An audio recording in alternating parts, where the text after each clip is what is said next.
Concrete का maturity concept किससे जुड़ा होता है? तो ये कंक्रीट टेम्परेचर प्लस टाइम से जुड़ा होता है कंक्रीट का मैच्योरिटी कंसेप्ट। ये प्री स्टेट कंक्रीट की विशेषता पूछ रहा है तो नो क्रैकिंग, यही हमारा प्री स्टेट की विशेषता है। कंक्रीट की कंप्रेसिव स्ट्रेंथ किस समय निर्धारित मानी जाती है? तो 28 दिन पर निर्धारित मानी जाती है। माइक्रो सिलिका का उपयोग करने का लाभ क्या है? तो ये हमारा high strength and low permeability तथा ड्यूरेबिलिटी ये सभी हैं। फोम कंक्रीट किसका उदाहरण है? तो ये हमारा लाइट वेट कंक्रीट का उदाहरण है। पर प्रीवियस कंक्रीट में कौन सा एग्रीगेट अधिक उपयोग किया जाता है? तो हमारा कोर्स एग्रीगेट उपयोग किया जाता है।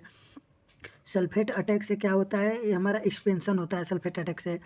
फ्लोरेंस किस कारण बनती है? तो ये हमारा साल्ट डिपोजिट्स के कारण बनती है। कंक्रीट का मोस्ट क्रिटिकल स्टेज क्या है? तो प्लास्टिक स्टेज है। कंक्रीट में वायर्स घटाने से क्या बढ़ता है? तो हमारा स्ट्रेंथ बढ़ता है। आरसीसी में कोल्ड जॉइंट क्यों बनाया जाता है? तो डिले इन प्लेसिंग के लिए बनाया जाता है। कंक्रीट में प्लास्टिक श्रिंकेज क्रैक कब होता है? जब ताज़ा कंक्रीट होती है। कंक्रीट सेटिंग किस प्रक्रिया के कारण होता है? तो हाइड्रेशन प्रक्रिया के कारण होता है। रैपिड क्लोराइड पेनिट्रेशन टेस्ट किस लिए किया जाता है? तो हमारा ये परमीबिलिटी के लिए किया जाता है। कंक्रीट में परमीबिलिटी बढ़ाने से क्या होती है? तो हमारी ड्यूरेबिलिटी जो है वो घट जाती है। कंक्रीट पंपिंग में स्लम्प कितना होना चाहिए? तो हमारा 75 से 125 mm होनी चाहिए। ओवर फिनिशिंग करने का प्रभाव क्या होता है? तो टेलेंस होता है, लेटेंस की बात कर रहे हैं, लेटेंस। कंक्रीट में सबसे कम वॉल्यूम किसका होता है? तो सीमेंट का होता है। फ्यूरो सीमेंट की कंप्रेसिव स्ट्रेंथ कैसी होती है? तो लो होती है। कंक्रीट कार्बोनेशन किससे होता है? तो ये हमारा CO2 से होता है। क्लोराइड अटैक मुख्यतः किसे नुकसान करता है? तो ये स्टील को नुकसान करता है। बहुत अधिक वाइब्रेशन से क्या समस्या होती है? तो सेग्रीगेशन की समस्या होती है। ऑटोक्लेव कंक्रीट का क्यूरिंग किससे होता है? तो भाप से होता है, यानी स्टीम से। आरसीसी में बॉन्ड स्ट्रेंथ किसके कारण होता है? तो हमारा फ्रिक्शन के कारण भी होता है, केमिकल अधेसिव के अधेशन के कारण भी होता है और मैकेनिकल इंटरलॉक के कारण भी होता है। इन सभी ऑप्शन के कारण होता है। कंक्रीट कवर इंक्रीज करने से क्या होता है? तो हमारा ड्यूरेबिलिटी बढ़ जाती है। शॉटक्रीट किस विधि से लगाया जाता है? तो स्प्रे द्वारा लगाया जाता है। फ्यूरो सीमेंट में क्या उपयोग होता है? तो वायर मेश उपयोग होता है। गैस कंक्रीट में वायर्स कैसे बनता है? तो ये हमारा एल्यूमिनियम पाउडर द्वारा बनता है। नो फाइन कंक्रीट में कौन नहीं होता है? तो हमारा फाइन एग्रीगेट नहीं होता है। पॉली पॉलीमर कंक्रीट किसकी वजह से मजबूत होती है? तो ये हमारा ये पॉलीमर बाइंडिंग से मजबूत होती है। वैक्यूम कंक्रीट का लाभ क्या होता है? तो हमारा वाटर रिमूवल होता है, स्ट्रेंथ जल्दी होती है और श्रिंकेज कम होता है। ये सभी हमारा वैक्यूम कंक्रीट का लाभ होता है। क्रीप किस पर निर्भर नहीं करता है? तो हमारा कलर पे निर्भर नहीं करता है। श्रिंकेज कम करने का तरीका क्या है? तो ये हमारा कम वाटर सीमेंट रेशियो, अच्छी क्यूरिंग और कोर्स एग्रीगेट अधिक, ये सभी ऑप्शन हमारा श्रिंकेज कम करने का तरीका है। लाइट वेट कंक्रीट की डेंसिटी की बात कर रहा है, कितनी होती है? तो ये हमारा 800 से 1000 होता है। कंक्रीट में लेटेंस क्या है? तो ये हमारा पानी और फाइन्स की परत जो होती है वो लेटेंस कहलाती है। कंक्रीट की श्रिंकेज सबसे अधिक कब होती है? जब तो ये पूछ रहा है कंक्रीट की श्रिंकेज सबसे अधिक कब होती है? तो 1 से 3 दिन में होती है स्टार्टिंग के। शियर स्ट्रेंथ की कंक्रीट मुख्यतः किसके कारण होती है? तो हमारा एग्रीगेट इंटरलॉक के कारण होती है। रैपिड हार्डनिंग सीमेंट से क्या बढ़ता है? तो हमारा इनिशियल स्ट्रेंथ बढ़ता है। सल्फेट रेजिस्टेंट सीमेंट कहाँ उपयोग होता है? तो हमारा मरीन वर्क में यूज होता है। लो हीट सीमेंट किस में होता है? तो डैम्स में यूज होता है, ताकि कम हीट निकलने से क्रैक डेवलप ना हो। ड्यूरेबिलिटी में खुरप से किससे प्रभावित होती है? तो वाटर सीमेंट रेशियो से प्रभावित होती है। पंप्ड कंक्रीट में कौन सा एग्रीगेट अच्छा होता है? तो राउंडेड एग्रीगेट ज़्यादा अच्छा होता है। परमीबिलिटी किससे घट जाती है? तो कम्पैक्शन से परमीबिलिटी हमारा घट जाती है। कंक्रीट में कम्पैक्शन कब तक करना चाहिए? तो हमारा स्लरी निकल जाए जब, या फिर हनी कॉम्बिंग हट जाए, यूनिफॉर्म सरफेस हो जाए, इन सभी ऑप्शन के होने तक हमारा कम्पैक्शन कंक्रीट में करना चाहिए। एल्कली एग्रीगेट रिएक्शन किससे होता है? तो हमारा सीमेंट एल्कली या प्लस रिएक्शन सिलिका, इन दोनों से होता है। हाई स्लम्प का मतलब क्या होता है? तो हाई वर्कबिलिटी होता है। अल्ट्रासोनिक पल्स वेलोसिटी टेस्ट किसके लिए होता है? तो क्रैक डेप्थ के कारण होता है। कंक्रीट में इंट्रैप्ड एयर कितनी होती है? तो 1 से 2% होती है। इंट्रैप्ड एयर कितनी रखी जाती है? तो 3 से 8% तक रखी जाती है। एल बॉक्स टेस्ट किसके लिए होता है? तो SCC के लिए हमारा एल बॉक्स टेस्ट होता है। जे रिंग टेस्ट क्या चेक करता है? तो हमारे पैसिंग एबिलिटी ऑफ SSC को चेक करता है। बी राउंड हैमर टेस्ट किस लिए होता है? तो बी राउंड नंबर हमारा स्ट्रेंथ के लिए होता है। हाई परफॉर्मेंस कंक्रीट की मुख्य विशेषता क्या है? High durability.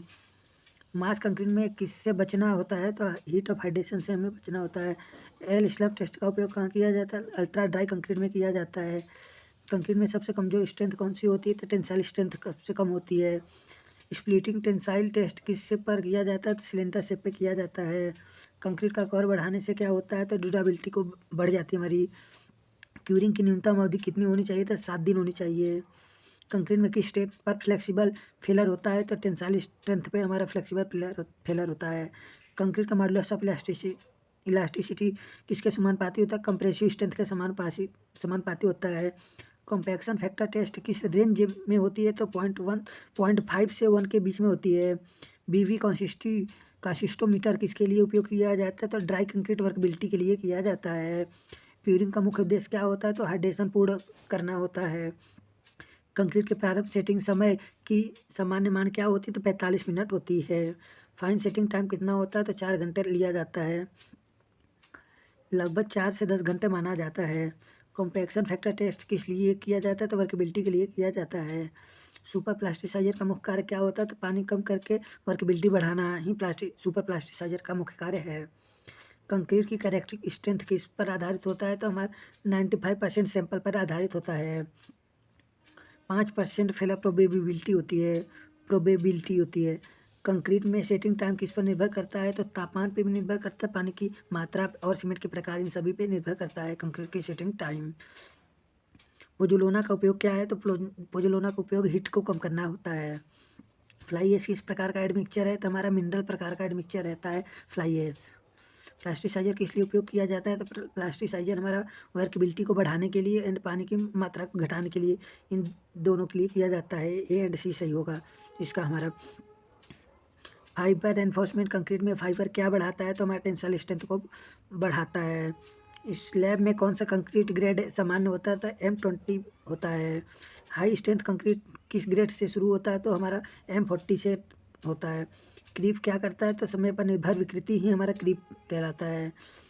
Air entraining admixture से क्या बढ़ता है? तो हमारा वर्कबिलिटी बढ़ता है और ड्यूरेबिलिटी बढ़ता है। ये हमारा ऑप्शन बी और सी जो है सही हो जाएगा एयर इंट्रेनिंग एडमिक्सचर के लिए। सेल्फ कंपैक्टिंग कंक्रीट में क्या नहीं होना चाहिए? तो सेल्फ कंपैक्टिंग एग्रीगेट में हमारा कंक्रीट में वाइब्रेशन नहीं होता है। हॉट वीदर कंक्रीट में क्या समस्या होती है? तो तेज़ी से सेट होने का जो प्रॉब्लम है ये क्रिएट हो जाता है हॉट वीदर में। कोल्ड वीदर कंक्रीट में मुख्य समस्या क्या होता है? तो जमना ही हमारा मेन समस्या होता है, जल्दी जमता नहीं। श्रिंकेज का मुख्य कारण क्या है? तो मॉइस्चर लॉस ही हमारा श्रिंकेज का मुख्य कारण है। कंक्रीट में कंप्रेसिव स्ट्रेंथ बढ़ाने से क्या प्रभावित तरीका है? तो उचित क्यूरिंग ही हमारा कंक्रीट को कंप्रेसिव स्ट्रेंथ बढ़ाने का सबसे प्रभावी तरीका है। क्यूब का मापक साइज क्या होता है? तो हमारा 150 यानी 150 हमारा क्यूब का साइज होता है। कंक्रीट की डेंसिटी कितनी रखी जाती है? तो हमारा ये 2400 kg/m³ कंक्रीट की डेंसिटी होती है लगभग। एडमिक्सचर का कार्य क्या होता है? तो हमारा सेटिंग बदलना, वर्कबिलिटी बढ़ाना और पानी को कम करना। ये सभी ऑप्शन हमारा सही हो जाएगा। एडमिक्सचर का कार्य है। रिटार्डर किसके लिए उपयोग किया जाता है? सेटिंग बढ़ाने के लिए हमें रिटार्डर का उपयोग किया जाता है। एक्सीलरेटर का उपयोग क्यों किया जाता है? तो तेज सेटिंग के लिए एक्सीलरेटर का उपयोग किया जाता है। ब्लीडिंग क्या होता है? तो पानी का ऊपर आना ही ब्लीडिंग कहलाता है। सेग्रीगेशन क्या है? तो सेग्रीगेशन मिश्रण का अलग होना ही सेग्रीगेशन कहलाता है। रेडी मिक्स कंक्रीट में समय सीमा कितनी होती है? तो हमारा ये 1 घंटा होता है। कंक्रीट का 28 दिन टेस्ट किस स्ट्रेंथ के लिए किया जाता है? तो हमारा ये क्यूब टेस्ट जो होता है क्यूब स्ट्रेंथ टेस्ट ही हमारा कंक्रीट के 28 दिन के टेस्ट के लिए किया जाता है स्ट्रेंथ टेस्ट। कंक्रीट में हनी कॉम्बिंग का कारण क्या हो सकता है? तो कम कंपैक्शन हनी कॉम्बिंग का कारण होता है। वाइब्रेशन का उपयोग किस लिए किया जाता है? तो एयर वाइट्स हटाने के लिए वाइब्रेटर का यूज किया जाता है। स्लम्प टेस्ट में प्रयोग होने वाले कोन की ऊंचाई कितनी होती है? तो 300 mm होती है। कंक्रीट का आदर्श पानी सीमेंट अनुपात यानी वाटर सीमेंट रेशियो पूछ रहा है। कंक्रीट के लिए क्या महत्वपूर्ण है, किस लिए महत्वपूर्ण है?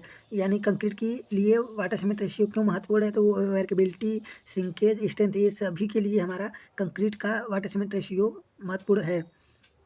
अधिक पानी सीमेंट अनुपात यानी कि अधिक वाटर सीमेंट रेशियो से क्या होता है? तो स्ट्रेंथ घट जाती है। कंक्रीट का मुख्य बंधन एजेंट क्या होता है? तो ये सीमेंट हमारा बंधक का कार्य करता है कंक्रीट में। कंक्रीट की कार्य क्षमता यानी वर्कबिलिटी किस पर निर्भर करती है? तो हमारा पानी पे भी डिपेंड करता है, एग्रीगेट के आकार पे और एडमिक्सचर, इन सभी पे डिपेंड करता है कंक्रीट की वर्कबिलिटी। कंक्रीट के स्लैब टेस्ट का उपयोग किस लिए होता है? तो वर्कबिलिटी को बढ़ाने के लिए, वर्कबिलिटी के लिए स्लैब टेस्ट किया जाता है।